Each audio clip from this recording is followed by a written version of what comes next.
같이 기도 드리시겠습니다. 은혜와 사랑이 충만하신 거룩하신 아버지 하나님, 감사합니다. 귀한 은혜와 사랑으로 저희들 구원해 주시고 주님 거룩하신 몸된 교회 안에 우리의 남은 삶 살아가도록 인도해 주신 모든 은혜 진심으로 감사드립니다.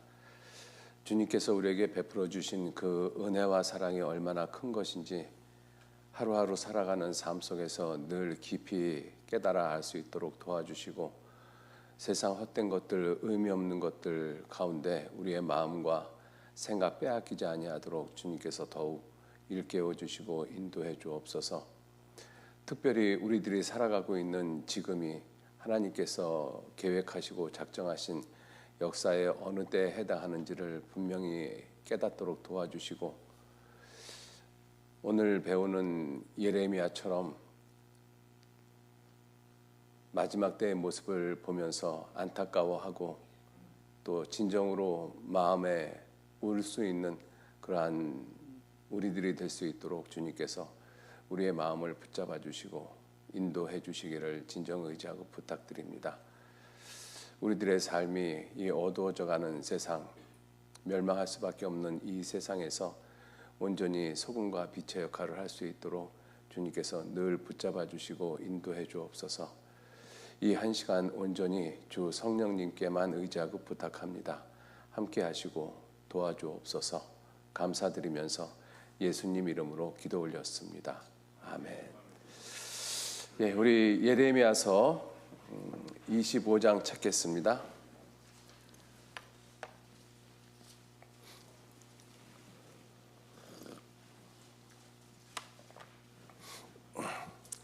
예, 예레미야서 25장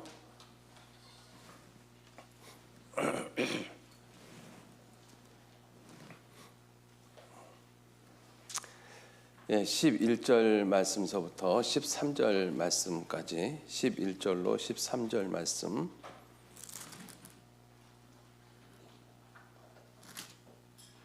14절 말씀까지 11절로 14절 말씀까지 같이 읽겠습니다. 이 온 땅이 황폐하여 놀람이 될 것이며 이 나라들은 70년 동안 바벨론 왕을 섬기리라. 나 여호와가 말하노라. 70년이 마치면 내가 바벨론 왕과 그 나라와 갈대아인의 땅을 그 죄악으로 인하여 벌하여 영영이 황무케 하되 내가 그 땅에 대하여 선고한 바 곧 예레미야가 열방에 대하여 예언하고 이 책에 기록한 나의 모든 말을 그 땅에 임하게 하리니 여러 나라와 큰 왕들이 그들로 자기의 역군을 삼으리라. 내가 그들의 행위와 그들의 손에 행한 대로 보응하리라 하시니라. 예, 오늘 그 예레미야서를 가지고 함께 지금 교제를 나누고자 하는데요. 오랫동안 준비를 했는데 이 예레미야 52장을 어떻게 한 2시간 남짓하는 시간에 우리 형제자매님들 마음속에 좀 각인이 될 수 있을까 좀 생각을 해봤는데요. 뚜렷한 방법이 별로 없더라고요. 계속 읽어보고 하는 그 길밖에는 없는 것 같습니다. 그래서 나름대로 좀 준비를 했는데 얼마만큼 잘 전달을 할지 잘 모르겠습니다. 이 소책자 지금 다 받으셨죠? 이 소책자 이 1페이지 보시면은요. 목차 부분부터 먼저 좀 보시면 이 모두 큰 6가지 주제를 가지고 좀 말씀을 기록을 했습니다. 첫 번째는 예레미야서 구성에 대해서 성경의 탐구 이 시드로 백스터 박사가 쓴 그 내용을 중심으로 해서 좀 살펴봤고요. 그다음에 옥스퍼드 성경 대사전에 있는 그 내용을 가지고 그리고 또 엑셀에 있는 그 내용을 가지고 예레미야 구성이 각각 다르길래 그걸 좀 표현을 해봤습니다. 그리고 예레미야서 개관에 대해서 전체적으로 좀 말씀을 드리고요. 그다음에 예레미야라는 인물에 대해서 그리고 이스라엘 역사에 대해서 그리고 상당히 많은 분량을 차지하고 있는 것이 예레미야 장별 중요 구절입니다. 이것은 이제 제가 예레미야서를 읽으면서 예레미야서의 이 정도 성경 구절은 우리가 좀 잘 알고 있는 구절들이고 또 눈여겨 좀 봐야 될 구절들이라고 생각을 해서 1장서부터 52장 이렇게 주요 구절들 이미 알고 있는 내용들도 있을 것입니다. 그러한 구절들을 좀 적어놨으니까는요. 예레미야 전체 52장을 한꺼번에 읽기가 좀 힘드시면 요 소책자에 있는 그 예레미야 장별 중요 구절만 이렇게 쭉 훑어도 전체적으로 예레미야서에 대한 내용을 좀 알게 되지 않을까 하는 그러한 의미를 가지고 좀 적어놨고요. 그리고 여러분들도 예레미야를 공부를 하다가 또는 읽다가 이 성경 구절은 내가 좀 알아야 되겠다라고 하면 이러한 소책자에다가 좀 적어 놓으시고 이 가방에 갖고 다니시면서 좀 늘 보시면 예레미야가 좀 친근해지지 않을까 하는 그런 생각이 듭니다. 그리고 이제 마지막으로 예레미야서가 주는 교훈들에 대해서 이렇게 좀 말씀을 드리도록 하겠습니다. 근데 이제 순차적으로 좀 말씀을 드리기보다는요, 제가 좀 임의로 소책자는 이렇게 구성을 했는데 말씀을 좀 처음에는 예레미야서에 대한 개관에 대해서 이렇게 말씀을 드리고요. 그다음에 이스라엘 민족의 역사, 그다음에 예레미야에게서 본 예수님의 모습, 그리고 이제 마지막으로는 이 눈물의 선지자 예레미야를 어떻게 우리가 생각을 해야 할 것인가, 이렇게 네 가지 작은 주제를 가지고 말씀을 드리도록 하겠습니다.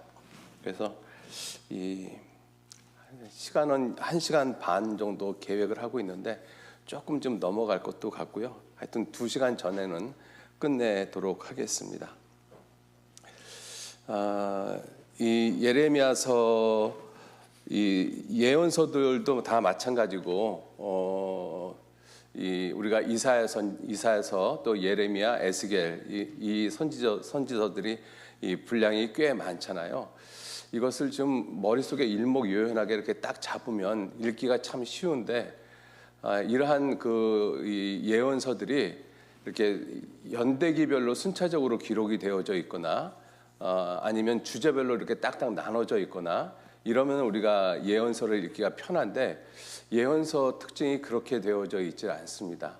그래서 이 예레미야서도 좀 그렇게 우리가 좀 읽기 쉽게 그렇게 구성이 되어진 것이 아니기 때문에 먼저 52장에 대한 이 구성이 어떻게 되어져 있는지를 몇 가지 구성을 한 그 내용, 그 주석서를 가지고 반복해서 좀 말씀을 좀 드리려고 합니다. 그 반복해서 말씀을 드리는 이유가 뭐냐면 예레미야 52장을 머릿속에 좀 집어넣으시라고 기억을 하고 계시라고 지금 이렇게 반복적으로 좀 말씀을 좀 드리고자 합니다. 먼저 예레미야 그 52장이 예레미야서 52장이 중심이 되는 장을 25장으로 생각하시면 좋겠습니다. 그래서 오늘 시작하는 본문 말씀을 예레미야 25장으로 선택을 했습니다. 예레미야서뿐만 아니라 모든 예언서들이 이스라엘 민족이 하나님 앞에 불순종하고 잘못한 그러한 삶을 살고 있지 않습니까? 그것을 하나님께서 이스라엘 백성들을 계속 돌이키게 하려고 여러 가지의 말씀으로 경고를 하십니다. 그런데 이스라엘 백성들이 그 경고를 무시하고 결국은 멸망을 당하거든요. 이 예레미야서에서도 이 25장까지의 내용이 여러 가지의 모습으로 이스라엘 백성들의 잘못된 모습들을 경고를 하는데 결국은 이스라엘 백성들이 하나님의 말씀을 순종치 않아서 이 25장 12절 말씀에 이 온 땅이 황폐하며 놀램이 될 것이며 이 나라들은 70년 동안 바벨론 왕을 섬길 것이다. 그래서 이스라엘 백성들이 바벨론에 의해서 70년 포로 생활을 하지 않습니까? 그렇게 되어지는 그 내용이 25장 전까지 기록되어진 말씀이라고 보시면 되고요. 그리고 그걸로 끝나는 것이 아니라 70년 포로 생활이 반드시 맞춰질 것이다. 이 예언이 예레미야 25장 12절 말씀에 나 여호와가 말하노라 70년이 마치면 내가 바벨론 왕과 그 나라와 갈대아인의 땅을 그 죄악으로 인하여 벌하여 영영이 황무케 한다. 그래서 70년이 마치면 이스라엘 백성들은 반드시 회복하고 돌아오게 하겠다라고 말씀을 하시고요. 자, 그래서 13절 말씀에 내가 그 땅에 대하여 선고한 바 예레미야가 열방에 대하여 예언하고 이 책에 기록한 나의 모든 말을 그 땅에 임하게 한다. 이 예언서의 특징이죠. 그래서 하나님의 예언서의 특징이 하나님께서 말씀하신 그 내용들은 반드시 이루신다라는 것입니다. 예레미야 선지자를 통해서도 동일한 모습을 알 수가 있죠. 자, 그래서 이 예레미야 52장 가운데서 중심장을 25장으로 이렇게 먼저 머릿속에 좀 잡고 계시면 좋겠어요. 25장. 그래서 25장에서는 예루살렘이 멸망을 당하고 그다음에 70년 바벨론 포로 생활을 할 수밖에 없고 그리고 바벨론 포로 생활이 반드시 70년이 마치면 끝이 난다라는 그 내용이 예레미야 25장에 명확하게 기록되어져 있습니다. 그래서 예레미야 25장을 좀 기억을 하시고요. 그리고 또 한 장을 기억할 필요가 있는 것이 예레미야 45장입니다. 이 45장은 예레미야에 대한 예언이 아니라 예레미야와 함께 그 하나님의 말씀을 기록을 했던 서기관 바룩에 대해서 말씀을 하고 있습니다. 이 바룩이 그 예레미야를 추종하는 그러한 모습으로 삶을 사는데 굉장히 불안해하고 힘들고 어려운 그러한 마음의 상태를 갖고 그러한 모습을 가지고 있는 이 바룩을 하나님께서 반드시 구원해 주시겠다라는 약속을 예레미야를 통해서 합니다. 45장 한번 보시겠습니다. 예레미야 45장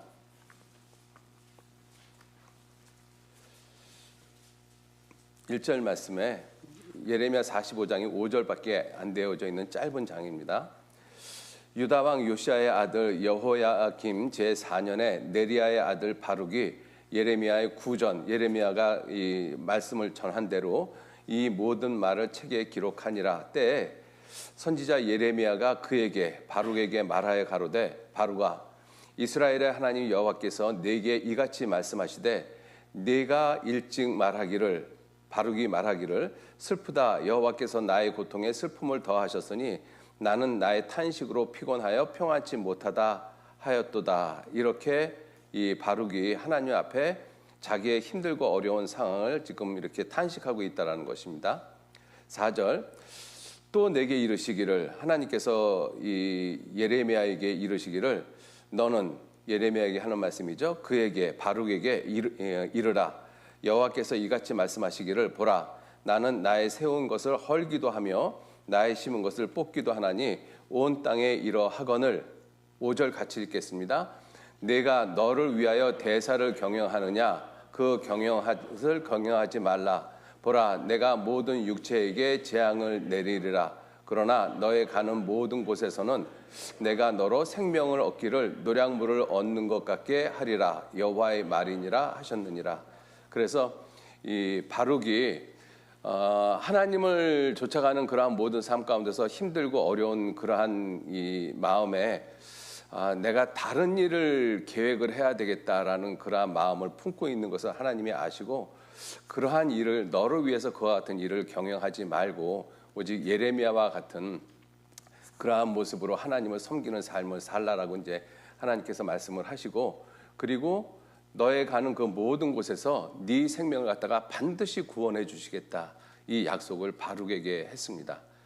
나중에 시간이 되면 이 45장도 우리가 지금 살아가는 이 시대에 주님을 섬기다가 바룩처럼 우리 마음이 이렇게 흔들릴 때가 있거든요. 그럴 때 이 5절 말씀을 우리가 잘 묵상을 해보면 하나님께서 분명히 우리의 삶도 분명히 구원해 주신다는 것을 우리가 알 수가 있습니다. 자, 이렇게 45장을 이 기억을 좀 해 주셨으면 좋겠어요. 그래서 예레미야 52장 가운데서 25장하고 45장을 기억을 꼭 좀 해 주시고 그리고 45장 이후가 46장서부터 52장까지잖아요. 46장서부터 51장까지가 이스라엘 나라 주변 10개국에 대한 예언의 말씀입니다. 자, 그래서 이 45장 이후를 이렇게 쉽게 좀 떼어서 생각을 해버리면 예레미야서가 좀 간단해지죠. 그래서 예레미야서를 1장에서 44장까지만 생각을 하시면 생각하기가 좀 편합니다. 그래서 예레미야 45장이 바룩에 대한 예언이고 46장서부터 51장까지는 이 주변 10개국에 대한 예언의 말씀이고 마지막 52장은 예레미야서에 대한 이스라엘 민족에 대한 어떤 결론적인 부분입니다. 그래서 이스라엘 예루살렘이 함락이 되어지고 그다음에 이 하나님의 성전이 파괴되어지고 하나님의 성전에 있는 모든 보물들이 그 바벨론으로 이거되어지는 그러한 내용이 예레미야 52장에 있어요. 52장을 거꾸로 하면 몇 장이죠? 25장이죠. 25장을 왜 기억하라고 말씀을 하시는가 하면 아까 25장 예레미야 25장에 대한 내용도 있지만 열왕기하 25장이 예레미야서 52장 내용하고 똑같습니다. 그래서 열왕기하가 북쪽 이스라엘과 남쪽 유다에 대한 왕들의 기록이잖아요.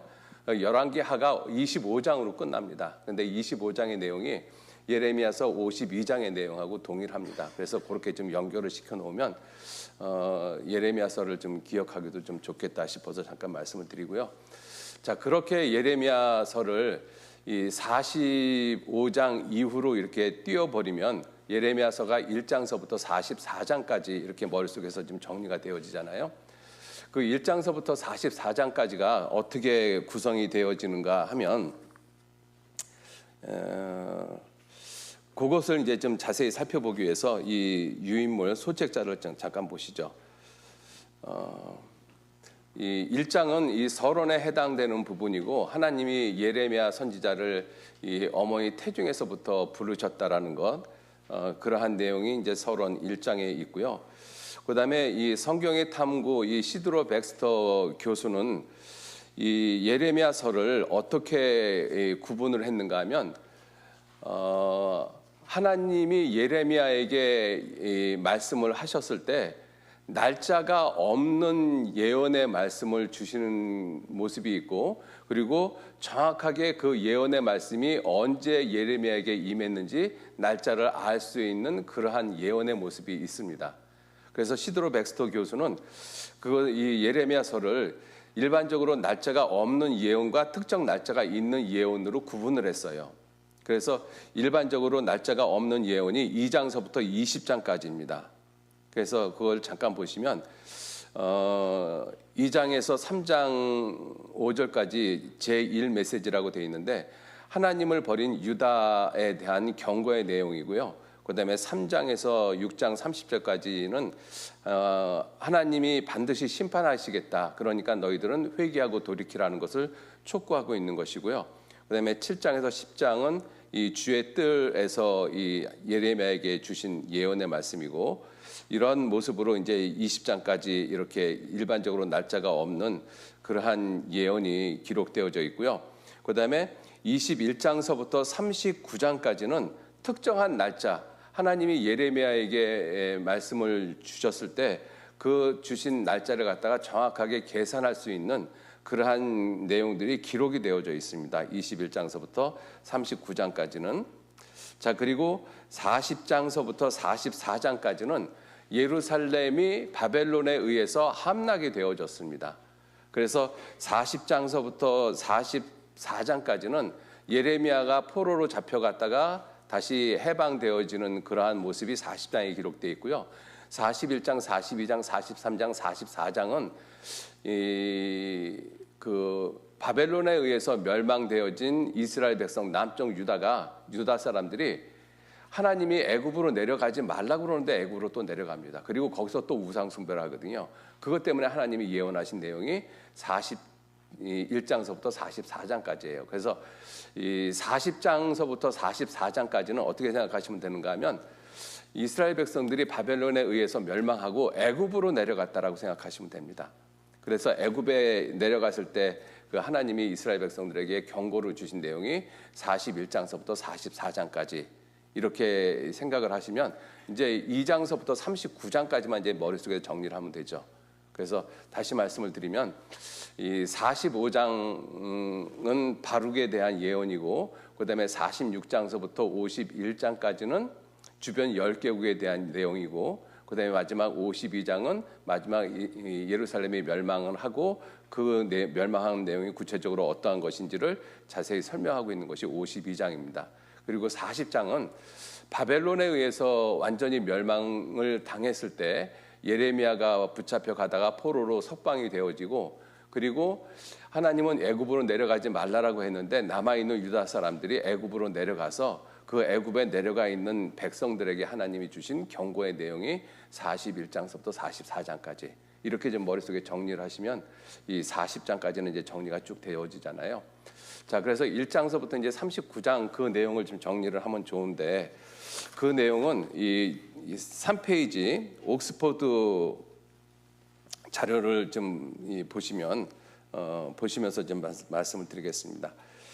이 옥스퍼드 이 원어 사전은 어떤 그 시간적인 흐름이나 이런 것이 아니라 내용을 중심적으로 이렇게 이 구성을 정리를 했습니다. 그래서 2장서부터 25장까지는 12편의 단편적인 예언으로 이렇게 구성이 되어졌다라고 이렇게 되어져 있습니다. 그래서 거기에 이제 자세하게 1번서부터 12번까지 이렇게 쭉 이 각각의 이 내용을 갖다가 이 단락을 좀 나누면서 거기에 대한 주제들을 갖다가 기록을 해놨습니다. 3번에 보면 7장 1절서부터 10장 25절에 오타가 좀 있습니다. 유다의 총체적인 신안이 아니라 신앙이죠. 신앙으로 좀 바꿔주시면 좋겠습니다. 자, 그리고 25장까지는 그 심판의 원인과 결과에 대해서 말씀을 하고 있고요. 그 다음에 26장서부터 40장까지, 아까 40장에서부터 45장은 아까 설명을 드렸잖아요. 그래서 26장서부터 39장까지의 내용이 어떠한 것이냐면, 26장서부터 33장이 바벨론 제국이 3차의 침공을 하지 않습니까? 이스라엘 백성들을. 그래서 마지막 3차 침공이 BC 586년 침공을 해서 결국은 이스라엘 그 성전이 불타 없어지고 이스라엘 백성들이 또 포로로 잡혀갑니다. 그 침공 전까지 그 기록되어진 예언의 말씀입니다. 자, 그리고 34장서부터 45장이라고 되어 있는데, 아까 이제 41장서부터 44장까지는 이스라엘 백성들이 멸망한 다음에 애굽으로 내려갔다라고 말씀드렸잖아요. 그래서 34장서부터 45장까지가 예루살렘 함락에 대한 그 구체적인 내용들이 기록이 되어져 있습니다. 자, 그렇게 좀 생각을 하시고 이 예레미야서를 갖다가 살펴보시면 훨씬 좀 머릿속에 집어넣기가 훨씬 쉽죠. 그래서 지금 다시 한번 말씀을 드릴게요. 예레미야서 52장을 25장을 구분을 해서 1장서부터 25장까지는 단편적인 그러한 12편의 예언의 내용들이 기록되어져 있습니다.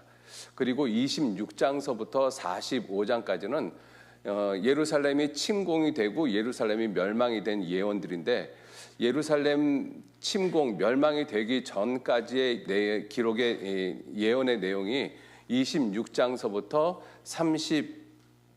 33장까지 이렇게 기록이 되어져 있습니다. 그리고 34장서부터 45장까지는 멸망당한 다음에 이스라엘 민족에 대해서 성경이 기록을 하고 있습니다. 이렇게 좀 구분을 좀 해보셔요. 그래서 이 52장의 내용이 머릿속에 이렇게 잘 정리가 되어지지 않을 텐데, 몇 번 이걸 좀 계속 보시면 그래도 좀 나름대로 좀 정리가 되어질 거라고 생각합니다. 자, 그리고 이 6페이지는 엑셀 주석에서 이것을 좀 발췌를 한 것인데요. 어떠한 사람이 이렇게 구성을 했는지는 모릅니다. 그 어나니머스라고 해가지고 밝혀지지 않는 사람이 이렇게 예레미야서를 갖다가 구성을 했다라고 해서 이 엑셀 주석에 기록을 해놨는데, 꽤 잘 해놓은 것 같아서 제가 좀 그대로 카피를 해놨습니다. 1장에서 21장까지는 요시야 왕 13년으로부터 여호야김 4년까지 예언이 포함되어져 있다라고 하고 있고요. 그 다음에 22장서부터 25장까지는 유다 왕들과 거짓 선지자들에 대한 예언을 기록을 하고 있고, 그다음에 26장에서 28장은 예루살렘 함락에 관한 예언들이 기록되어져 있고, 그다음에 29장서부터 31장은 바벨론에 포로 잡혀간 사람들에 대한 위로의 메시지, 이 편지 글입니다. 그리고 32장서부터 44장은 예루살렘 함락 직전과 직후 그 애굽으로 내려간 때까지 그러한 내용이 기록되어져 있습니다. 그리고 그 32장과 44장 사이에 또 하나 기억해야 될 그 장이 뭐냐면 35장이에요.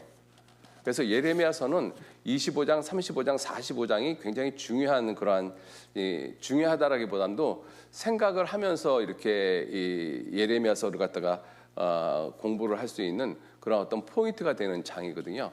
35장은 뭐냐면 그 레갑 족속에 대한 예언이 아니라 레갑 족속에 대한 말씀입니다.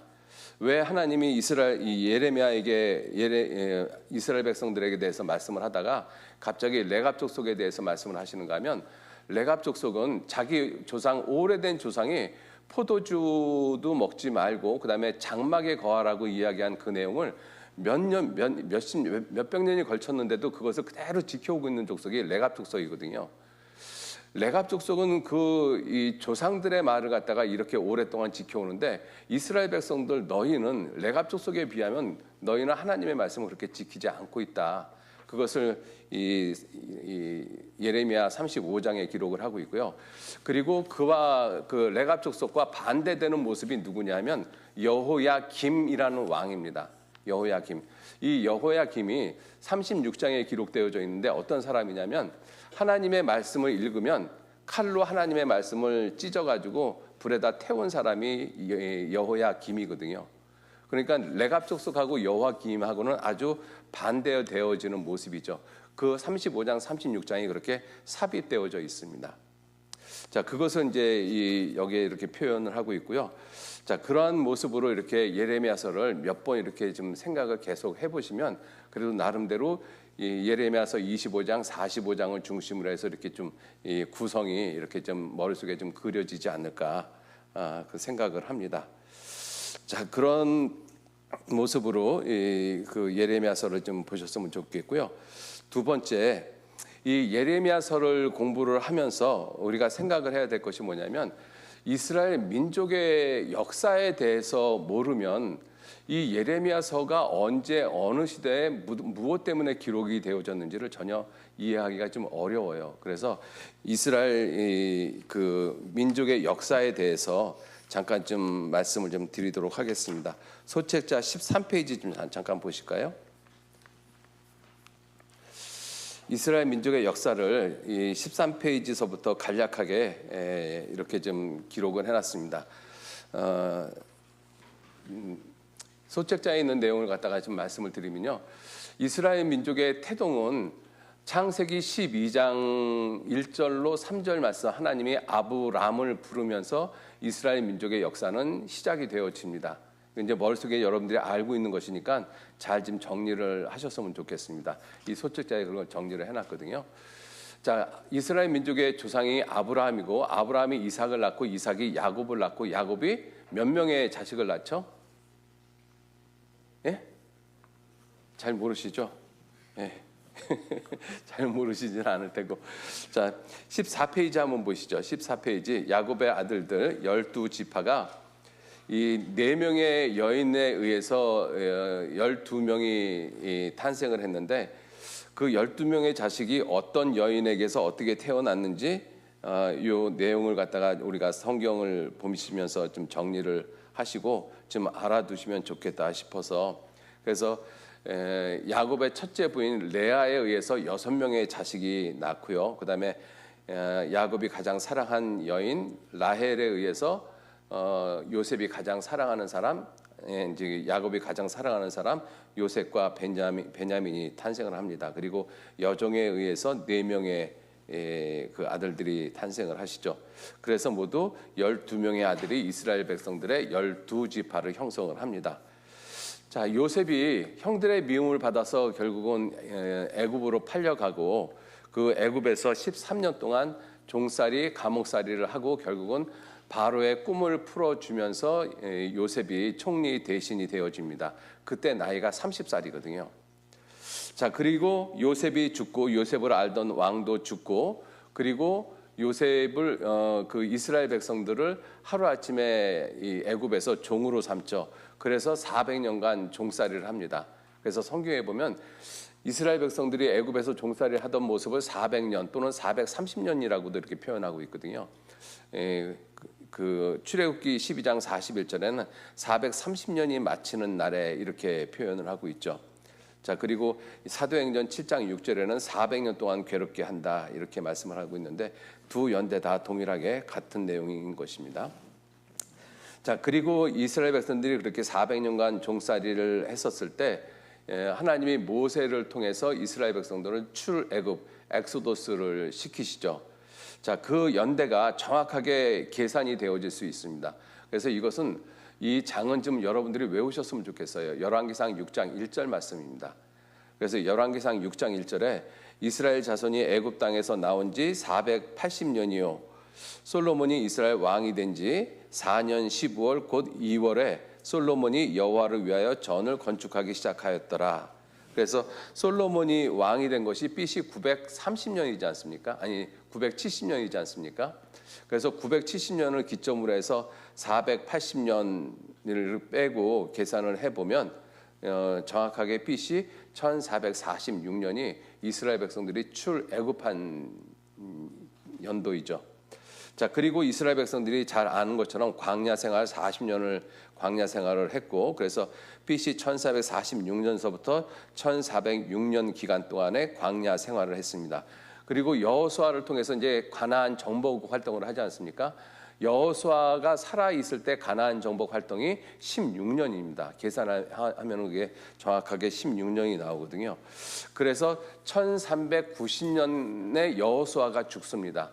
그리고 이제 여호수아가 죽고 난 다음에 사사들에 의해서 350년 동안 이 사사들이 다스리는 시대가 되죠. 그래서 1390년에서 350년을 빼면 1050년이 되는데 그 1050년이 이 이스라엘의 초대 왕 사울이 왕이 되던 시기입니다. 그래서 사울 왕이 1050년서부터 1010년까지 제1대 이스라엘 왕이 되고, 그 다음에 1010년서부터 970년까지 다윗이 두 번째 왕이 되고, 그 다음에 970년서부터 930년까지 솔로몬이 왕이 되어지죠. 각각 3명의 왕이 40년씩 이렇게 120년을 다스립니다. 그리고 솔로몬이 죽고 난 다음에 이스라엘이 북이스라엘과 남유다로 나눠집니다. 그리고 북이스라엘은 BC 722년에 아시리아 제국에 의해서 멸망을 당하고, 남쪽 유다는 BC 586년, BC 606년, 597년, BC 586년 3차 바벨론 침공에 의해서 완전히 멸망을 당하죠. 그래서 BC 586년에 성전이 불타 없어지고 성전에 있는 모든 기명들이 다 바벨론으로 이거를 합니다. 그것이 어떤 의미를 가지고 있는가 하면 잠깐 좀 그 말씀을 드리면, 우리가 지금 살고 있는 이 시대의 이 문명의 바탕이 어디냐면 이 헬레니즘 문명입니다. 이제 그것이 유럽 문명의 근간을 이루고 있잖아요. 그래서 이제 그 유럽 문명의 근간을 이루고 있는 헬레니즘 문명을 통해서 이제 르네상스도 일어나게 되고, 그다음에 이제 산업혁명도 일어나게 되고, 모든 철학의 사조들이 많이 이렇게 흘러나오게 되어지죠. 그래서 지금 우리들이 이제 이러한 진화론, 어떤 무신론 또는 유물론, 이러한 여러 가지 이제 그 사조에 의해서 우리가 교육을 받고 이렇게 되는데, 그러한 모든 것들의 근간이 헬레니즘 문화의 영향인 것입니다. 근데 이 헬레니즘 문화가 어디에 영향을 받는가 하면 헤브라이즘의 영향을 받거든요. 그 헤브라이즘이라는 것이 솔로몬이 다윗하고 솔로몬 시대에 가장 찬란했던 문명을 갖다가 쉽게 헤브라이즘이라고 이야기를 합니다. 그래서 솔로몬 당시에 솔로몬이 지었던 왕궁이나 성전, 세상에서 가장 비싸고 가장 아름다운 성전이라는 것을 우리가 알 수가 있죠. 시바 여왕이 솔로몬을 찾아왔을 때 솔로몬에게 한 말이, 내가 당신에게 대한 내용이 내가 들은 소문하고 비교를 해보면 소문이 절반도 못 미친다라고 이야기를 하고 있습니다. 그 시바 여왕도 대단한 그 통치자였었거든요. 오랫동안 나라를 비워도 나라가 안정되어져 있는 그러한 모습으로 나라를 다스릴 줄 아는 그러한 여인이 솔로몬을 찾아왔지 않습니까? 자, 그렇게 이 찬란한 문명을 이루었던 그 다윗과 솔로몬의 문명이 그대로 옮겨간 것이 바벨론 문명입니다. 그래서 바벨론을 갖다가 이 다니엘서에 보면 바벨론을 금머리라고 이야기를 하고 있잖아요. 그래서 그 바벨론의 문명이 결국은 헬레니즘, 헬라로 넘어가게 되어지거든요. 헬라하고 많이 융합이 되어지죠.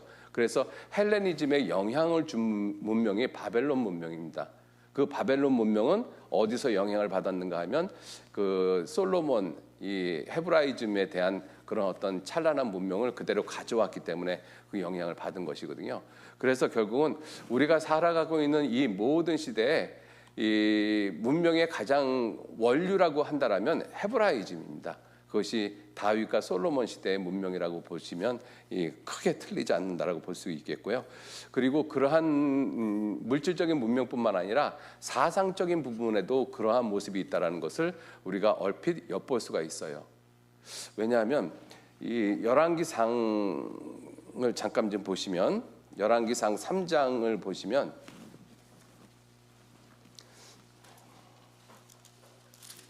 열왕기상 4장을 보시면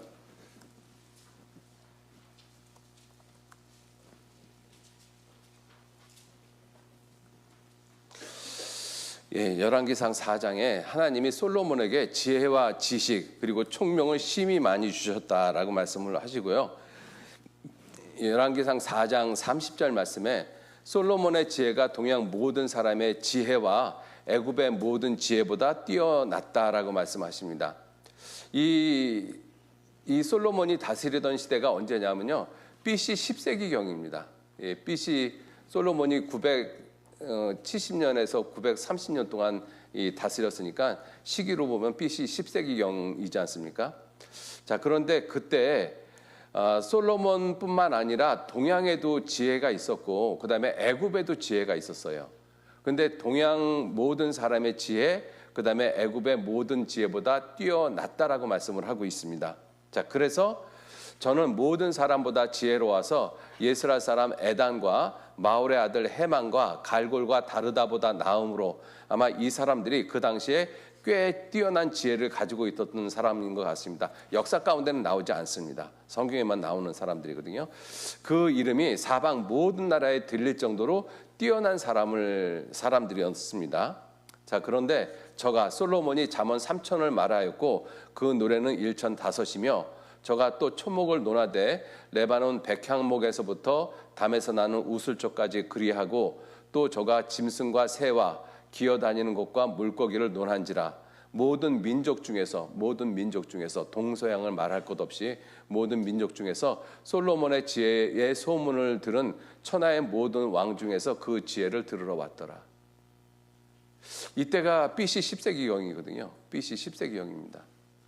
여러분들이 아마 그 철학을 학교에서 좀 배우거나 그랬을 때 좀 생각을 해보시면 서양 철학의 가장 시초를 탈레스로 잡고 있습니다. 그 탈레스가 BC 6세기경 사람이거든요. 동양 철학에서 가장 오래된 사람을 노자로 보고 있습니다. 노자의 탄생 연대가 불분명합니다. BC 8세기에서 6세기로 보고 있습니다. 그 이후에 석가, 공자 이렇게 좀 나오기 시작을 하죠. 그러니까 동서양을 다 이렇게 통틀어서 생각을 해보면 BC 10세기경에 현자라고 하는 사람들이 역사 가운데 없어요. 그런데 성경에서는 솔로몬이 그러한 모든 지혜보다 뛰어난 지혜가 있는 사람이라고 말씀을 하고 계시고 그리고 모든 민족 중에서 솔로몬의 지혜를 들은 천하의 모든 왕 중에서 그 지혜를 들으러 왔더라. 그래서 그 솔로몬의 지혜가 동서양으로 퍼져나갔다는 것을 이 성경 구절을 통해서 우리가 짐작을 해볼 수가 있습니다. 그러니까 우리가 가지고 있는 이러한 지혜, 문명, 이 모든 것들의 원류가 사실은 이 이스라엘 백성, 그 다윗과 솔로몬의 그 지혜의 모습이고 그 다윗과 솔로몬에게 지혜를 주신 분이 결국은 하나님입니다. 결국은 하나님의 모든 지혜가 지금 이와 같은 모습으로 우리들이 살아갈 수 있게끔 문명의 발달을 이루고 있는데 그것이 좀 잘못된 모습으로 많이 발달이 되어져 있죠. 자, 자, 이제 그런 것들은 좀 나중에 좀 생각을 하시고요. 그래서 결국은 이 이스라엘 백성들이 BC 586년 바벨론에 포로 잡혀가면서 그 솔로몬과 다윗의 그 많은 지혜 또는 물질, 금은보화 이런 것들이 그대로 바벨론으로 옮겨졌거든요. 이 바벨론이 지금 이라크 지역이잖아요. 이라크 바로 옆이 어디냐면 인도예요. 그리고 인도 바로 옆이 중국이고. 그러니까 인도하고 중국이 상당히 정신적으로 발달할 수밖에 없었다라는 것을 우리가 미루어 짐작을 할 수가 있죠. 왜? 인근 나라에게 가장 큰 영향을 받은 것이 인도하고 중국 그리고 이제 우리나라도 마찬가지지 않습니까? 이제 그러한 모습으로 좀 생각을 해보시면 좋겠습니다. 자, 그렇게 바벨론에 의해서 포로 잡혀가서 70년 동안 포로 생활을 하고 그리고 70년 포로 마치고 돌아오고 난 다음에 이스라엘 백성들은 이 헬라, 그다음에 메데하고 페르시아, 그다음에 헬라, 로마에 의해서 지배를 받습니다. 그러다가 예수님을 죽인 죄로 인해서 AD 70년에 전 세계에 뿔뿔이 흩어지게 되죠. 그리고 1900년 동안 가는 곳곳마다 죽임을 당하고 비참한 역사를 갖습니다. 그러한 이스라엘 백성들이 1948년 5월 14일 날 독립을 하죠. 1948년 5월 14일 날 독립을 하고 이스라엘은 4번의 어떻게 보면 지금까지 5번, 어떤 사람은 크게 6번으로도 이야기를 하는데 그렇게 중동 전쟁이 있었습니다. 1차 중동 전쟁이 건국 전쟁이라고 일컬어지는 1948년 5월 15일 날 전쟁이 일어났어요. 독립한 그 다음 날 독립전쟁이죠. 그 전쟁에서 이스라엘이 이겼습니다. 그다음에 56년의 전쟁이 수에즈 전쟁이거든요. 이 이집트에서 수에즈 운하를 파고 그 수에즈 운하의 그 판권 때문에 일어난 그러한 전쟁의 모습이 이 1956년도에 있었던 2차 중동 전쟁입니다. 그리고 3차 중동 전쟁이 1967년 6월 5일 날 일어났던 3차 중동 전쟁이죠. 그 전쟁에서 예루살렘이 이스라엘에게 회복이 되어졌습니다. 그리고 73년 10월 욤키푸르 전쟁이라고 하는 그 10월 전쟁 때 이스라엘이 또 승리를 하죠. 그리고 이제 그 이후에도 몇 차례 이제 그 전쟁이 사소한 전쟁들이 있었고 지금 이제 이스라엘하고 하마스하고 전쟁이 지금 있는 그런 모습이잖아요. 자, 이렇게 이스라엘 민족의 그 역사가 대충 아브라함서부터 지금 현재까지 이렇게 흘러오고 있습니다. 자, 그러한 모습에서 예레미야가 언제 활동을 했던 사람인가 하면 BC 586년에 이스라엘이 남쪽 유다가 멸망하기 바로 직전에 활동했던 선지자입니다. 그래서 이스라엘의 왕들 중에서 요시야 왕 13년서부터 활동했던 선지자가 이 예레미야 선지자인 것입니다. 자, 그래서 어디를 좀 보시냐 하면요. 20페이지를 좀 보시면 남유다 왕족 계보에 대해서 간략하게 좀 설명을 해놨습니다. 이것도 좀 자세히 보시면 좋을 것 같고요.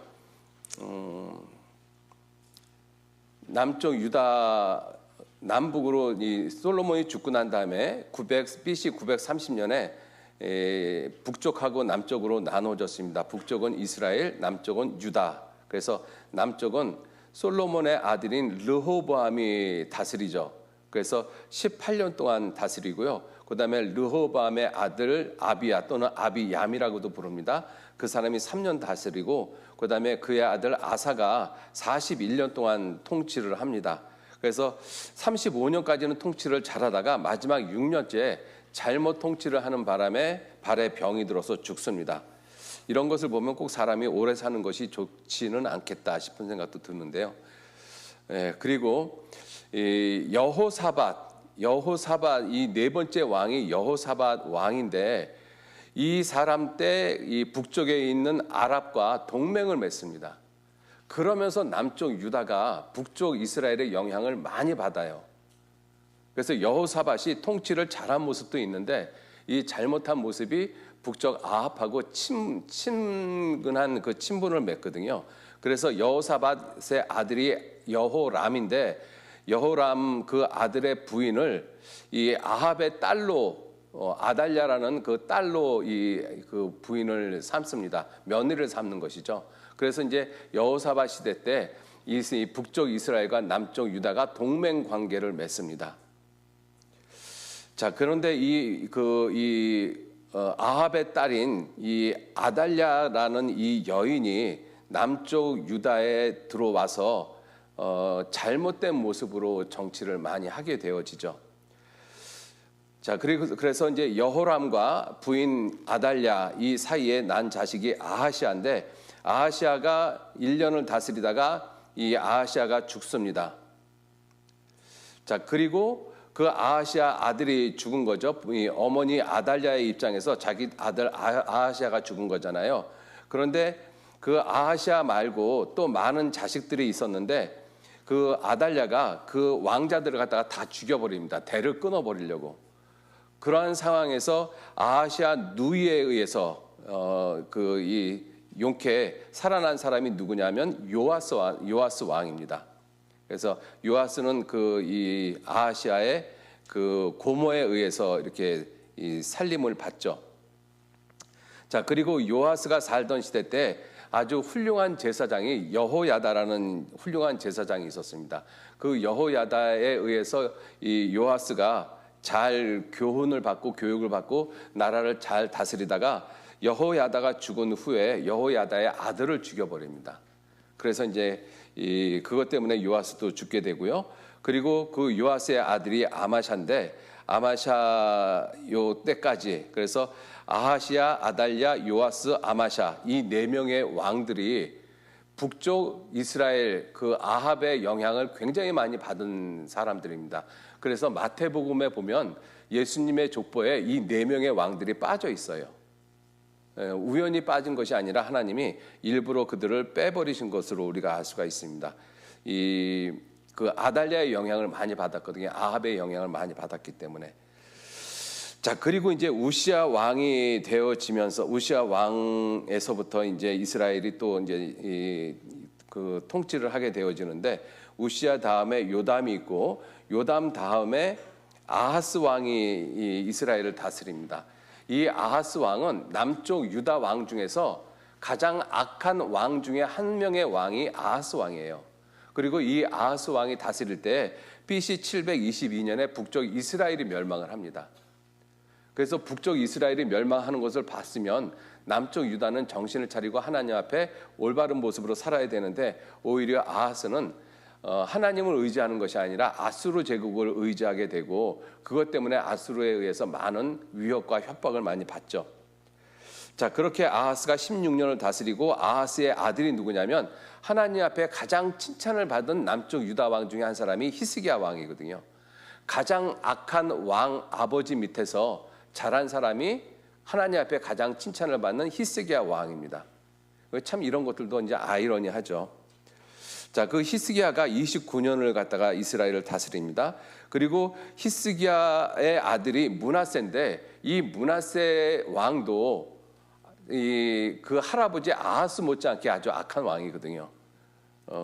그 훌륭한 아버지 히스기야 밑에 이 므낫세 왕이 또 55년을 다스리고, 그리고 마지막에 가서 이 하나님을 갖다가 믿는 그러한 모습이 있습니다. 그런데 예레미야서에 보면 하나님이 므낫세의 악행으로 인해서 내가 이스라엘을 멸망을 시키겠다, 하나님이 이렇게 표현을 하십니다.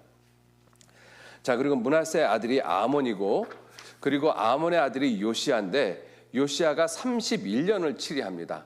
640년서부터 609년까지. 자, 그래서 이 요시아 왕 13년에 예레미야가 하나님에게 명을 받고 실제로 이제 활동을 하기 시작을 합니다. 그래서 예레미야 실제 활동 시기는 요아스 왕 13년째부터 하나님 앞에 이제 선지자로 활동을 하게 되어지죠. 그러다가 요시야 왕이 BC 609년 애굽의 왕 느고에 의해서, 느고하고 갈그미스 전투에서 싸움을 하다가 이제 죽게 되어지죠.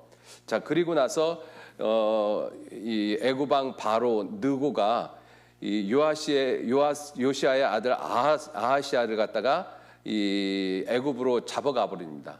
애굽으로 잡아가서 애굽에서 죽이죠.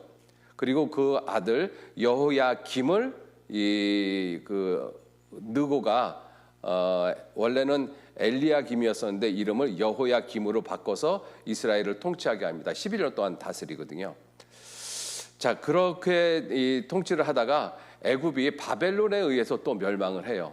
그래서 바벨론에 침략을 했었을 때 이 597년에 여호야긴이 왕이 된 지 3개월 만에 바벨론 2차 침공 때 여호야긴이 포로로 잡혀갑니다. 여호야김은 애굽에서 죽고 여호야긴은 이 애굽으로 포로 잡혀가죠. 바벨론으로 포로 잡혀갑니다. 그러다가 이 사로잡힌 지 37년 만에 바벨론 왕에 의해서 석방이 되고 그때 바벨론에서 왕의 대접을 받고 죽을 때까지 잘 산 사람이 여호야긴입니다. 이 내용이 이제 52장에 있죠. 자, 그리고 이 여호야긴을 그렇게 사로잡아가고 시드기야를 왕으로 세워서 11년 동안 통치를 하고 시드기야 11년 5월 달에 바벨론에 의해서 예루살렘이 완전히 멸망을 합니다. 이 시대 요시야 왕 13년서부터 시드기야 왕 때까지 이스라엘이 멸망할 때까지 선지자 역할을 했던 사람이 누구냐면 바로 예레미야 선지자입니다. 그러니까 이 시대를 보면 예레미야가 활동했던 시대가 어떤 시대냐면 멸망할 것을 뻔히 보고 있는 그러한 모습에서 하나님의 그 말씀이 예레미야에게 계속 주어졌던 거예요. 그래서 예레미야서를 읽어보면 하나님의 말씀이 예레미야에게 임하니라 이 말씀이 이 표현이 예레미야서에서 무려 70회 이상 나옵니다. 여호와의 말씀이 누구에게 임했다라는 그 표현이 가장 많이 나오는 것은 에스겔서고요. 에스겔서는 48장에 그러한 표현이 무려 120회가량 나옵니다. 정확하게는 111번 정도 나오는데요. 120회 이상 나오고 그다음에 가장 많이 나오는 것이 예레미야서거든요. 그래서 예레미야서, 이 에스겔서는 여호와의 말씀이 그들에게 임해서 그 말씀을 갖다가 그대로 기록한 그 내용인 것입니다. 자, 그러한 이 모습에서 무엇을 볼 수가 있는가 하면 하나님은 이 예레미야나 또는 에스겔, 이 에스겔도 예레미야하고 동시대 사람이거든요. 에스겔은 포로로 잡혀가고 바벨론에 의해서 살다가 죽임을 당한 사람이고 예레미야는 포로로 잡혀가다가 풀려난 사람이고 그래서 예레미야는 이제 유대 땅에서 이제 결국 이제 죽게 되어지죠. 자, 이러한 모습을 통해서 볼 수 있는 것이 무엇이냐면 마지막 멸망을 갖다가 분명하게 하나님께서 보시고 이스라엘 백성들이 잘못한 그 모습을 보시고 하나님이 선지자를 통해서 이스라엘 백성들을 계속 깨우치십니다. 계속 경고를 하시거든요. 그 경고에 대한 내용이 특히 예레미야서는 85%가 이스라엘 백성들에 대한 경고의 내용인 것입니다. 하나님이 계속 돌이키라고 여러 가지 모습으로 경고를 하고 계시거든요. 그런데 이스라엘 백성들은 끝내 돌이키지 않습니다. 그래서 결국 멸망하는 것이거든요.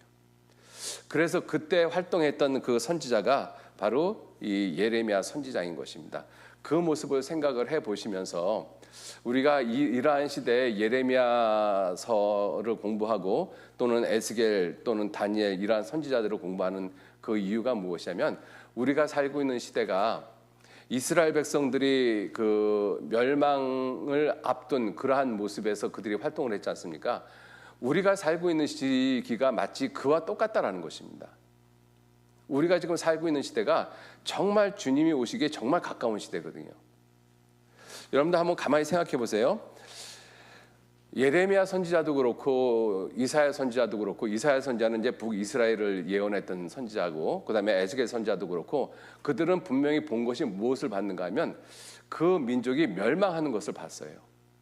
하나님께서 그것을 분명히 보여주시고 그것을 분명하게 이 선지자들에게 이야기를 했습니다.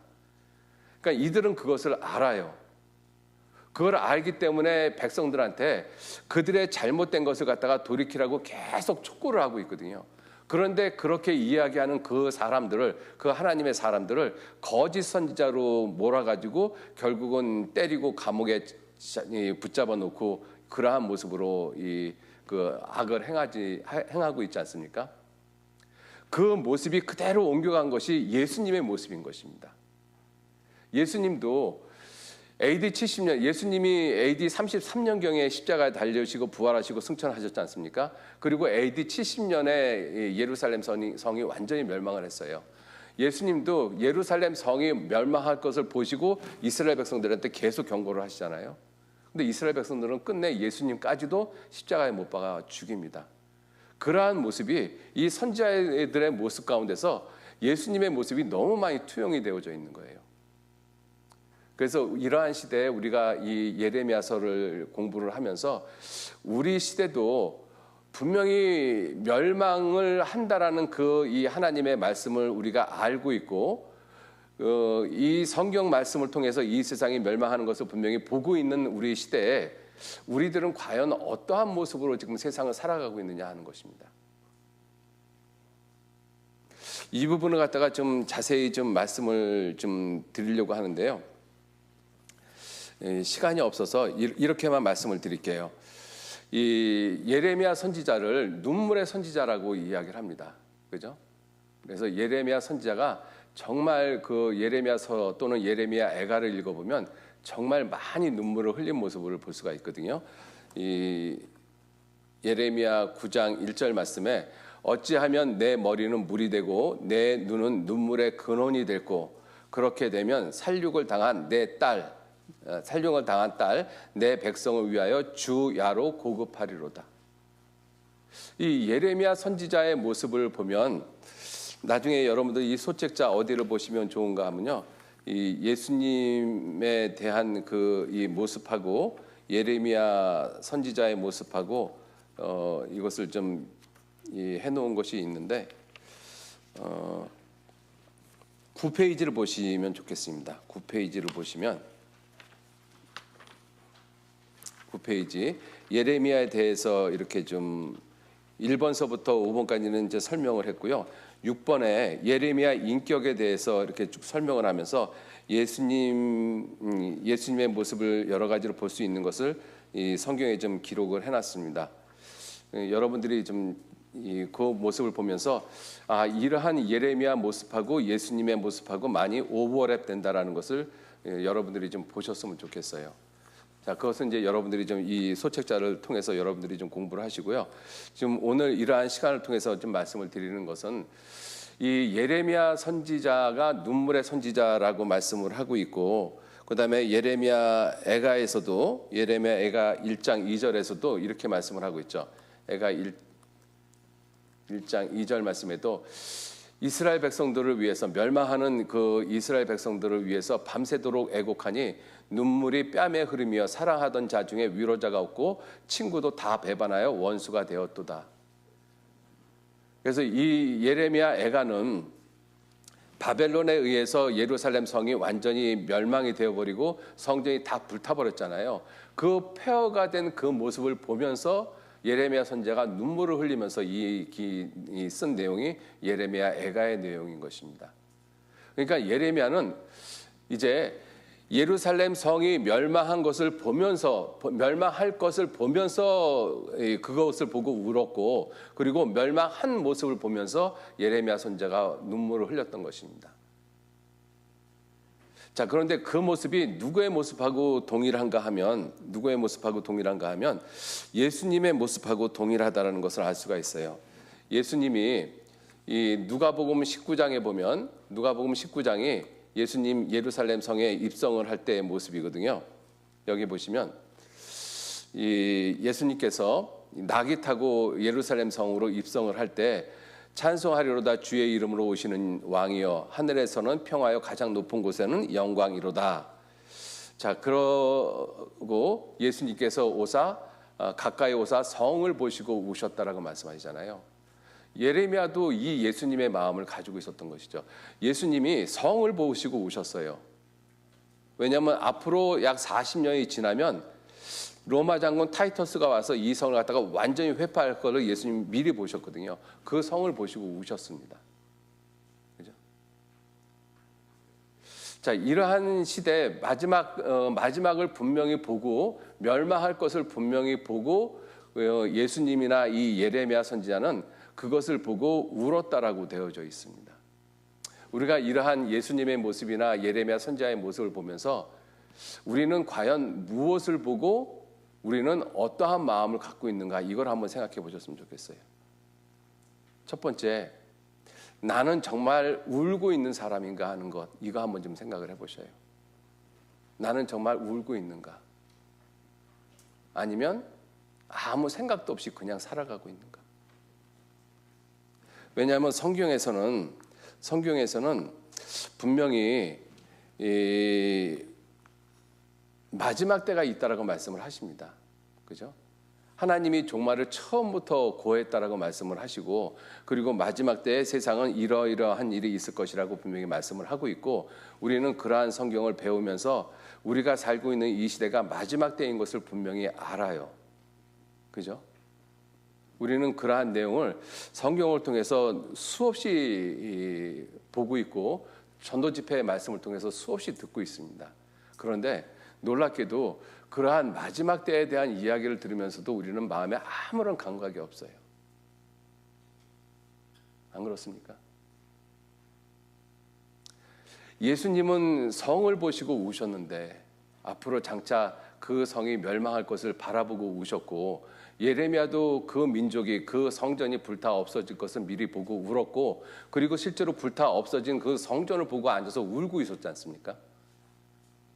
우리들도 성경 말씀을 통해서 이 세상이 어떻게 될 것을 분명히 배워서 알고 있고, 어떻게 될 것을 확실히 알고 있는 사람들이 우리 구원받은 그리스도인들입니다. 특히 우리처럼 성경을 많이 알고 있는 사람들은 확실히 알고 있잖아요. 그런데 우리들의 마음은 정말 어때요? 정말 울고 있습니까? 아니면 아무 생각도 없습니까? 불행하게도 아무 생각도 없는 사람들이 너무나 많은 거예요.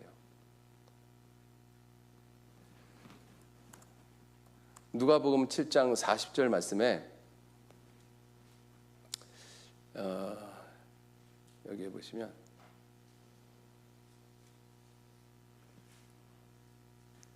죄송합니다. 누가복음 7장 30절 말씀에 예수님께서 이 세대의 사람을 무엇으로 비유할꼬, 무엇과 같은고. 예수님이 우리 시대도 이 말씀을 하시지 않을까 싶습니다. 이 세대 사람, 우리가 살고 있는 지금 이 시대의 사람을 무엇으로 비유할꼬, 무엇과 같으냐. 비유컨대 아이들이 장터에 앉아 서로 불러가로되 우리가 너희를 향하여 피리를 불어도 너희가 춤추지 않고 우리가 애곡을 하여도 너희가 울지 아니하였다 함과 같도다. 이러한 모습이 지금 우리의 모습하고 아주 비슷하죠. 그죠? 마지막 때를 살아가고 있다라고 하고 있는데, 우리들은 그러한 마지막 때에 대한 부분에 대해서 어떤 사람들은 오히려 짜증을 내요. 또 그 얘기를 한다고. 여러분들, 그 모습이 예레미야 당시에 누구하고 똑같으냐면 유대인들하고 똑같습니다. 예레미야가 이스라엘 백성들을 경고를 하면서 너희들이 잘못 사는 것 때문에 하나님이 북방 민족 갈대아인을 불러서 이 성을 갖다가 반드시 멸망시킬 것이다.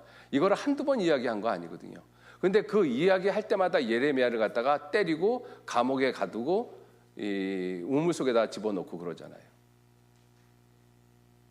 그러한 예레미야 시대의 그 사람들의 모습이나 마지막 때의 여러 가지의 모습을 보고 있으면서도 이 피리를 불어도 춤추지 않고 울어도 애곡하지 않는, 마음에 아무런 감각이나 감동이 없는 이 시대의 모습하고 너무나 똑같지 않습니까? 그죠? 우리는 과연 무엇을 보고 눈물을 흘리는가 하는 것입니다. 이 세상이 마지막 불타 없어질 것을 우리가 분명히 보고 있다라면, 그것이 확실한 믿음으로 내게 다가오고 있다라면 우리도 정말 울어야 되잖아요. 마음으로. 그죠? 정말 내가 그러한 마음을 갖고 있다라면 내가 사소한 것에 마음 뺏기고 사소한 것에 신경 쓰고 그렇게 살아갈 수 있겠느냐 하는 것이죠. 지금 우리들이 이 눈물을 흘리는 모습을 보면 자기 신세가 한심해서 눈물을 흘리는 경우도 있고, 돈이 없어갖고 눈물을 흘리는 경우도 있고, 회사에서 취직을 하려고 했는데 취직이 안 돼서 눈물을 흘리는 경우도 있고, 회사 생활이 힘들어서 눈물을 흘리는 경우도 있고, 자기가 무엇을 이루려고 했는데 그것을 이루지 못해서 그것 때문에 눈물을 흘리는 경우도 있고, 또 시집장가 못 가서 눈물을 흘리는 경우도 있고. 우리들이 정말 눈물을 흘리는 것이 무엇을 위해서 눈물을 흘리는가 한번 생각을 해보셔요. 내가 흘리는 눈물이 이 세상이 멸망을 하기 때문에 그 멸망을 당하는 그 모습을 보고 그것 때문에 안타까워서 예레미야처럼 예수님처럼 눈물을 흘리고 있는 것인지, 아니면 전혀 의미 없고 가치 없는 것 때문에 눈물을 흘리고 있는 것인지.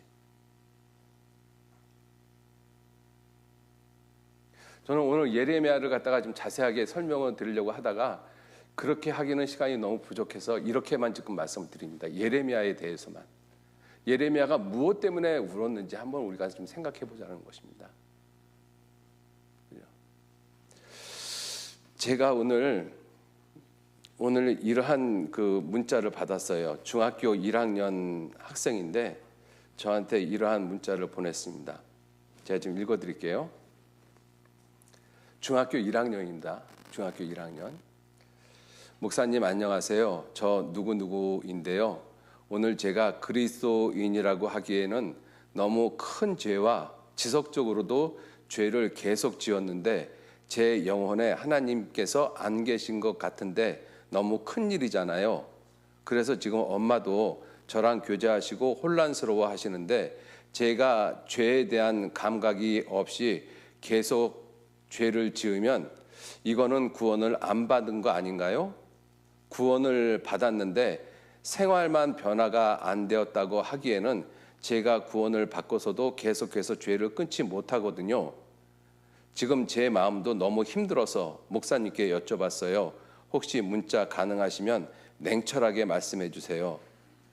제 영혼에 관한 문제가 인생에 있어 가장 큰 문제이니까 구원 받았느냐 안 받았느냐가 가장 중요한 거잖아요. 성경 지식은 성경 강연회를 정말 많이 들었기 때문에 알고 있는데 그게 아는 건지 믿는 건지, 믿는다면 생활이 바뀌어야 하잖아요. 진짜 너무 고민이 돼요. 목사님 저 좀 도와주세요. 중학교 1학년 아이가 보낸 거예요. 여러분들 이 마음 갖고 계셔요?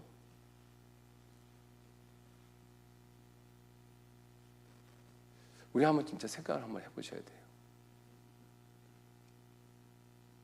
나는 어떤 마음 가지고 정말 신앙생활을 하고 있는가?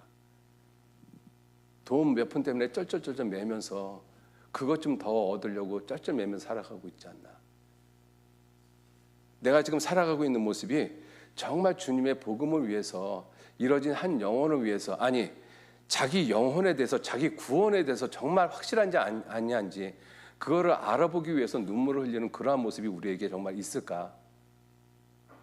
중학교 1학년 아이도 이렇게 이야기를 하고 이렇게 자기 구원에 대해서 확실히 알고자 하는데 우리 정말 좀 생각 좀 해보셔야 된다라고 생각합니다. 그죠? 예레미야가 왜 눈물을 흘렸겠어요? 멸망할 것이 너무 분명하잖아요. 예레미야는 아직 예루살렘 성이 멸망한 것을 보지 못했습니다. 그런데도 울었잖아요. 왜? 하나님의 말씀 때문에. 하나님의 말씀이 너무 분명하니까. 예레미야 성격이 굉장히 여성스러운 모습의 성격이 있습니다. 그런데 하나님의 말씀을 지키는 그러한 부분에 대해서는 가장 강한 모습이 예레미야예요. 그래서 하나님이 예레미야를 내가 너를 너 성벽과 같이 하겠다, 그렇게 말씀하고 계시거든요. 하나님의 말씀에 대해서는 어떤 것도 타협을 하지 않거든요.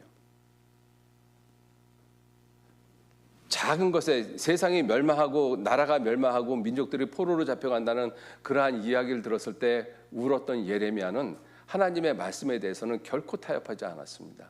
그리고 그것이 가장 중요한 것으로 생각을 했어요. 예레미야가 그와 같은 모습으로 주님의 일을 할 때가 여러분들보다 나이 어렸을 때부터 그렇게 행동을 했습니다.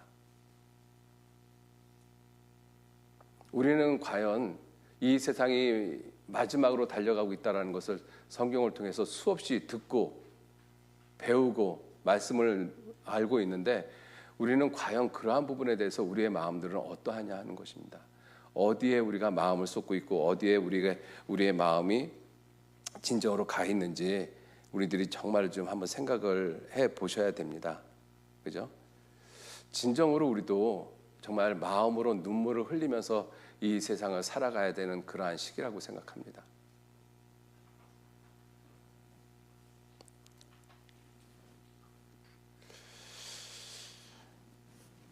우리가 정말로 눈물을 흘려야 되는 이 모습이 무엇이냐면요, 이 세상이 멸망할 것이라는 하나님의 말씀에 아무 감각이 없는 내 자신의 모습을 보고 통곡해야 돼요. 그죠? 하나님의 말씀이 나하고 아무 상관이 없어요.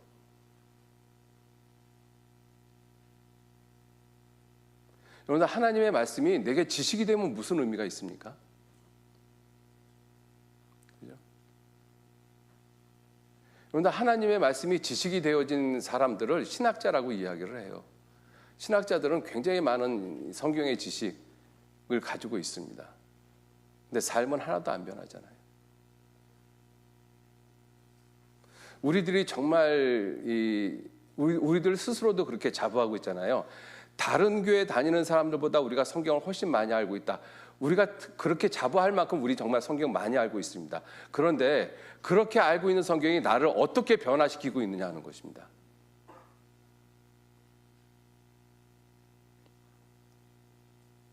성경은 거듭거듭 우리에게 이 시대가 마지막으로 가고 있다라고 성경은 계속 우리에게 말씀을 하고 있는데 내 마음은 그러한 말을 들어도 냉랭하게 식어져 있어요.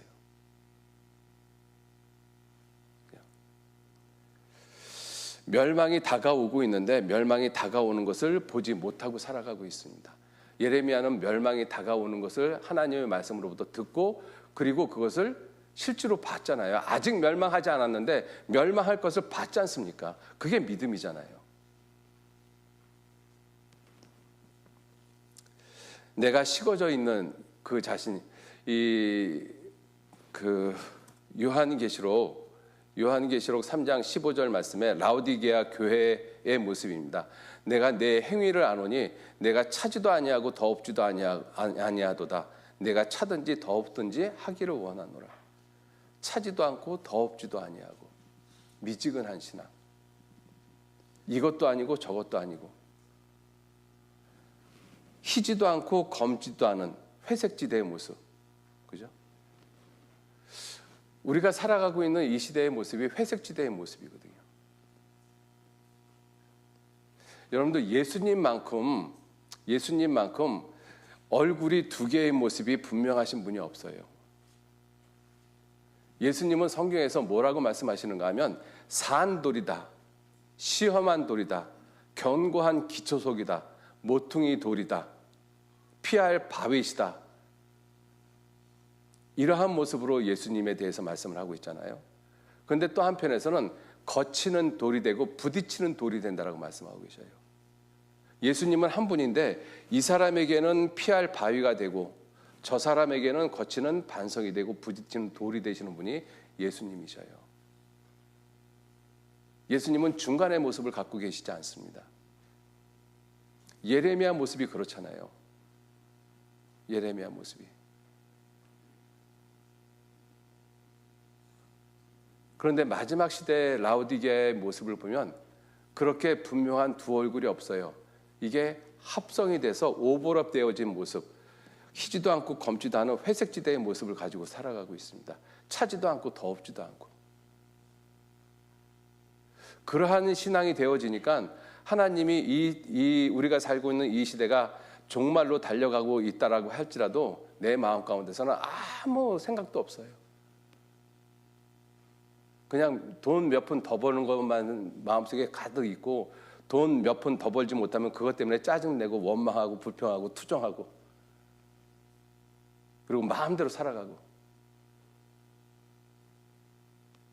여러분들 그러한 모습은 중학교 1학년 아이가 지금 고민한 그 모습보다 못한 거예요.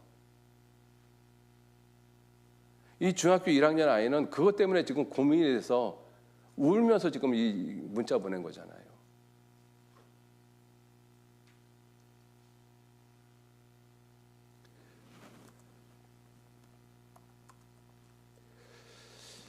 베드로전서 2장에 보시면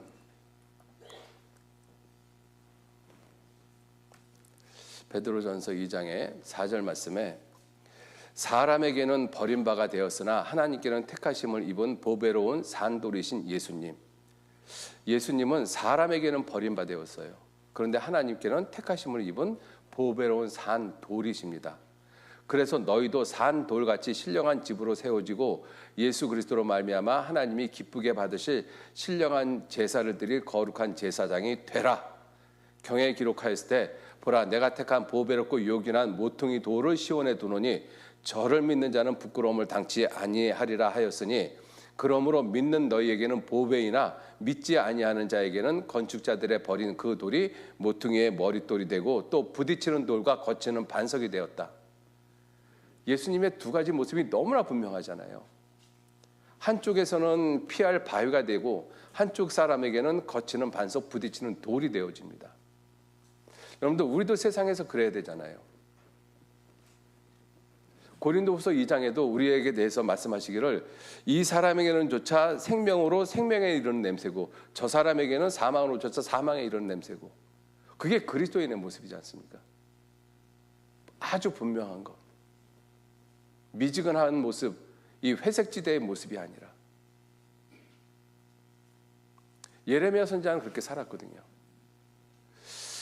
예레미야 16장에 보면 하나님이 예레미야에게 너는 아내를 두지 말라라고 말씀하셨어요. 그래서 전승에 보면 예레미야가 실제로 약혼녀가 있는데 그 약혼녀하고 결혼을 안 합니다. 하나님의 말씀이면 결혼도 안 할 수 있는 거잖아요.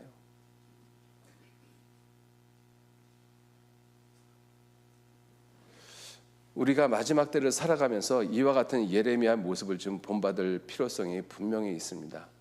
그러지 않으면 우리는 마지막 때를 살아가면서 하나님의 말씀에 눈물 안 흘립니다. 하나님의 말씀에 눈물을 안 흘리고 자기 신세 타령하면서 눈물을 흘리며 살아가요. 그런데 자기 신세 타령하면서 눈물을 흘리는 그 모습을 하나님이 보고 있다라고 한번 생각해 보셔요. 그 하나님의 마음이 어떻겠는가?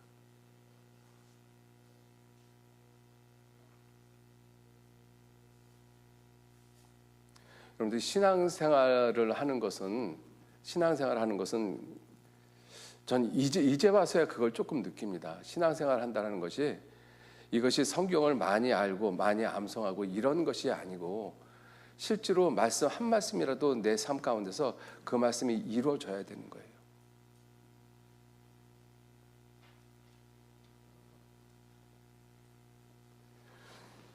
여러분들 야곱이 창세기 33장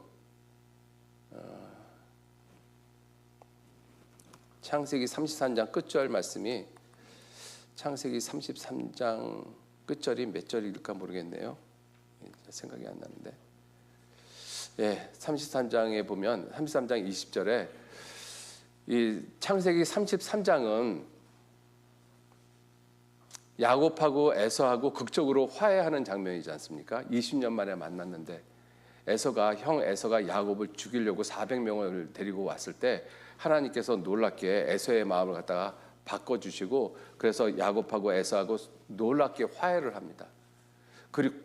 그리고 난 다음에 에서는 세겜으로 돌아가고 야곱은 이 숫곳으로 가죠. 그죠?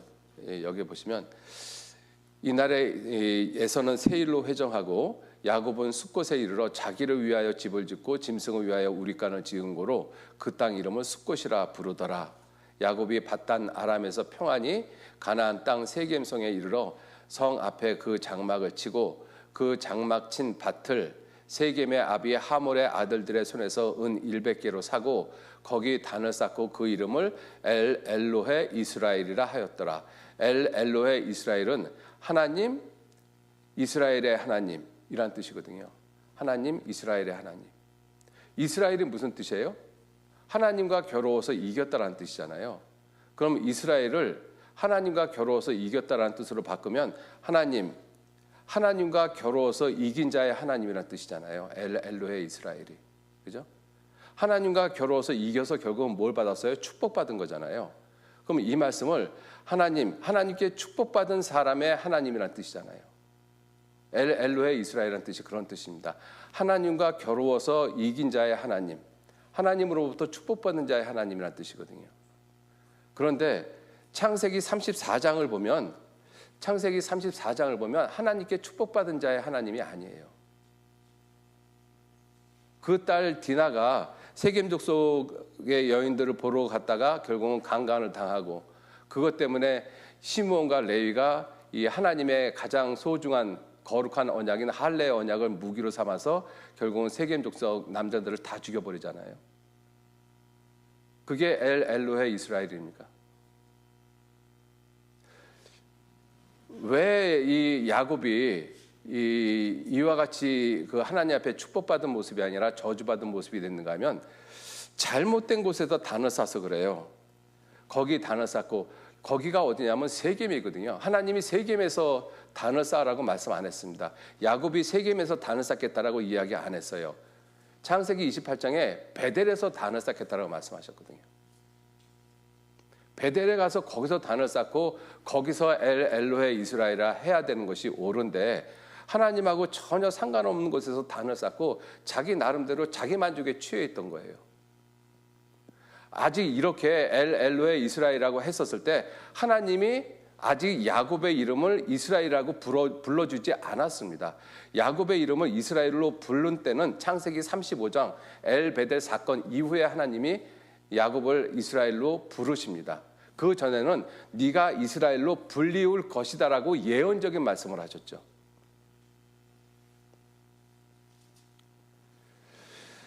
자, 이러한 모습으로 그 잘못된 곳에서 이 단을 쌓고 그리고 하나님을 찬양하며 살아갑니다. 이러한 모습에서 하나님하고 아무 관계가 없는 것이에요. 나름대로 야곱은 열심히 단을 쌓고 열심히 하나님께 제사를 드렸고 이 예배를 드렸을는지는 몰라도 하나님은 그거 안 받으십니다. 왜? 하나님이 원하는 곳에서 단을 쌓은 것이 아니거든요. 이게 우리 시대에 무엇을 의미하고 있습니까? 하나님이 우리가 살고 있는 이 시대에 정말 우리의 마음이 예수님의 마음 같기를 원하고 예레미야의 마음과 같기를 원하고 계셔요. 정말 마지막 때의 모습을 보고 그것 때문에 안타까워서 마음에 울 수 있는 사람들, 마음이 초급한 사람들, 세상하고 결코 타협하지 않는 사람들, 그 사람들 원하고 계십니다.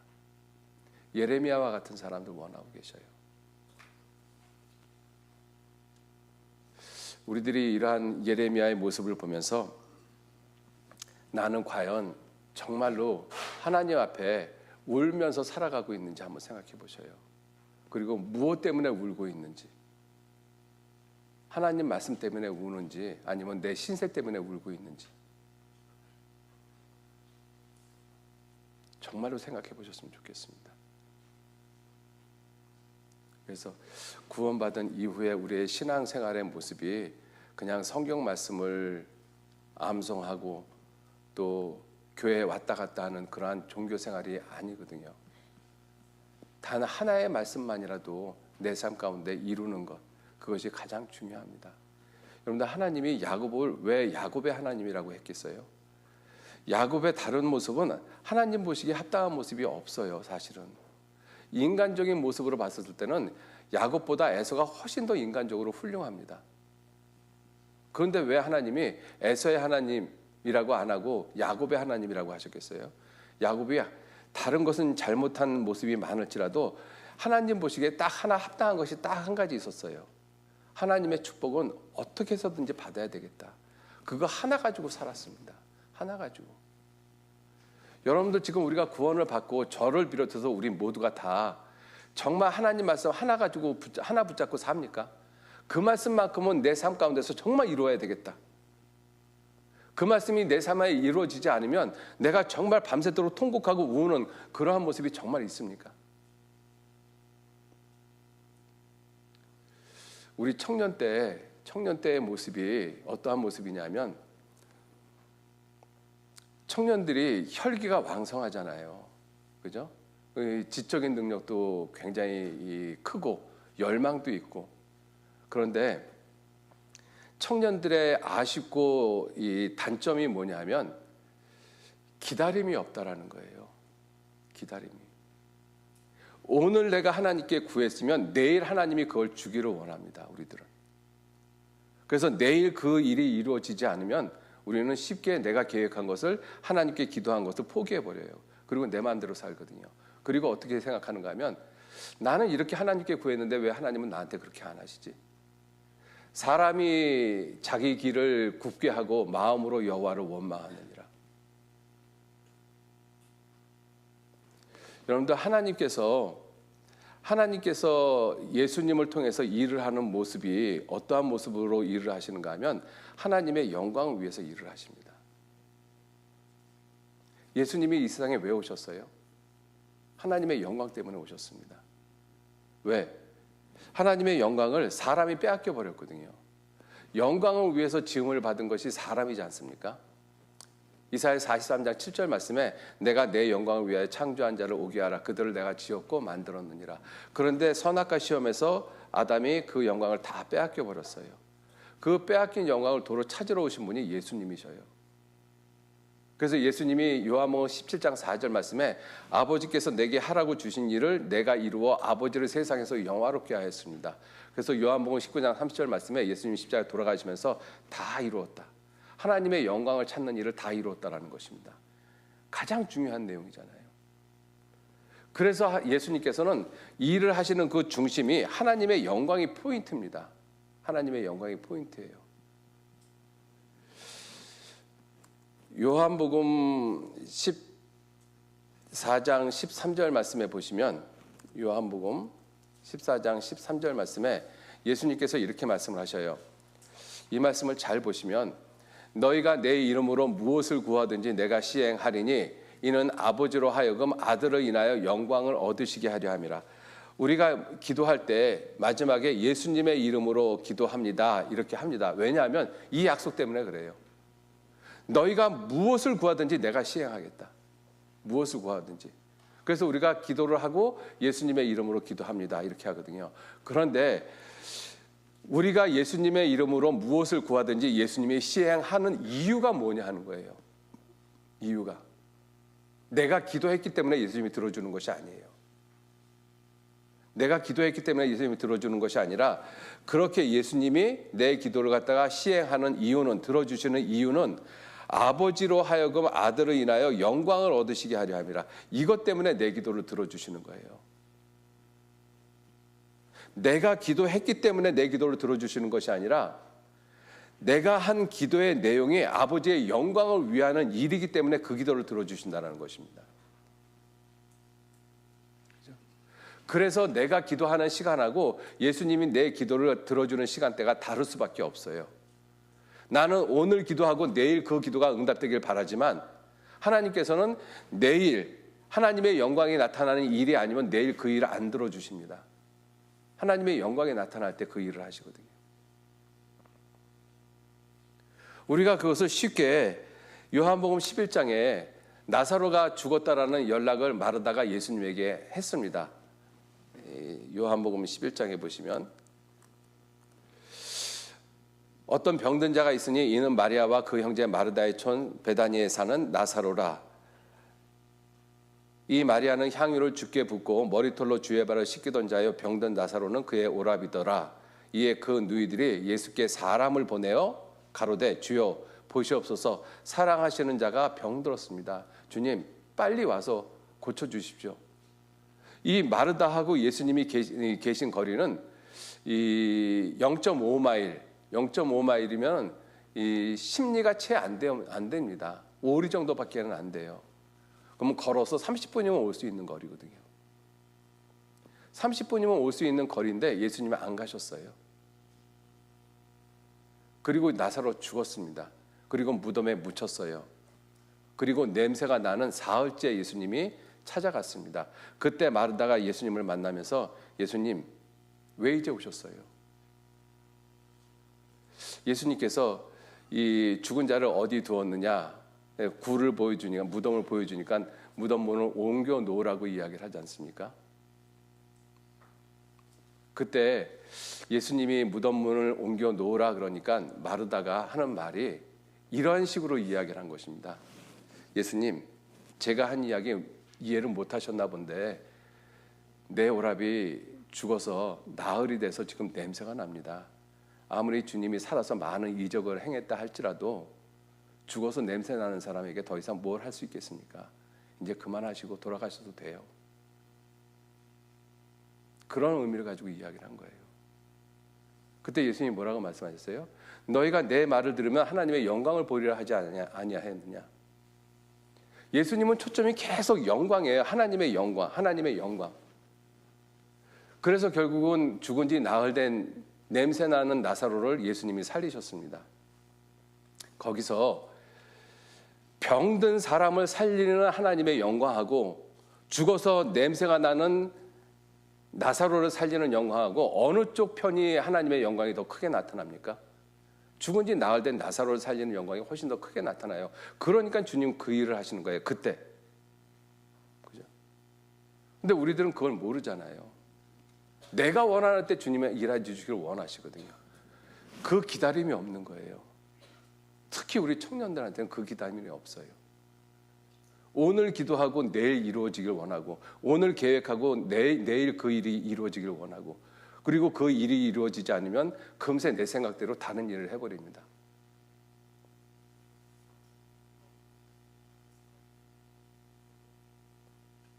여러분들 예레미야도 우리와 같은 청년의 모습이었지 않습니까? 그죠? 그런데 예레미야는 하나님의 말씀을 전할 때마다 칭찬받는 것이 아니라 욕을 먹고 사람들한테 맞고 감옥에 갇히고 그래서 더 이상 하나님의 말씀을 내가 더 이상 못 전하겠습니다. 안 전하겠습니다. 그렇게 하리라 하면 내 마음이 이 불 붙는 것 같아서 골수에 사무치니 견딜 수 없습니다. 이렇게 얘기를 했잖아요. 그 예레미야 나이가 우리 시대의 나이인 것입니다. 그죠? 우리가 예레미야를 보면서 그러한 모습을 좀 실제 우리의 삶 가운데 조금 가졌으면 좋겠어요. 그래서 정말 우리가 살고 있는 이 시대에 가장 중요한 것이 무엇인지, 그죠? 정말 중요한 것이 무엇인지 정말 한번 깊이 생각해 보셔요. 정말 중요한 것이 무엇인지. 내가 지금 세상적으로 하고 있는 일이 중요한가? 물론 중요하죠. 그 일 팽개치라는 일이 아닙니다. 그죠? 그 일도 해야 돼요. 그런데 그 일보다 먼저 생각해야 되고 내가 그 일보다 먼저 주님 앞에 내 마음을 쏟아야 될 것이 무엇이냐 하는 것입니다. 이 중학교 1학년 아이의 이 글처럼. 중학교 1학년 아이인데 내 영혼이 구원받는 것이 내 인생에서 가장 중요한 거잖아요. 중학교 1학년 아이의 글이지 않습니까?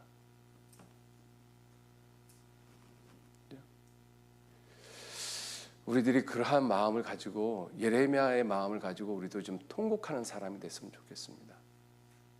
예레미야의 마음을 가지고 주님도 장차 그 성이 불타 없어질 그 성을 보면서 가까이 오사 성을 보시고 우셨다라고 말씀하셨습니다.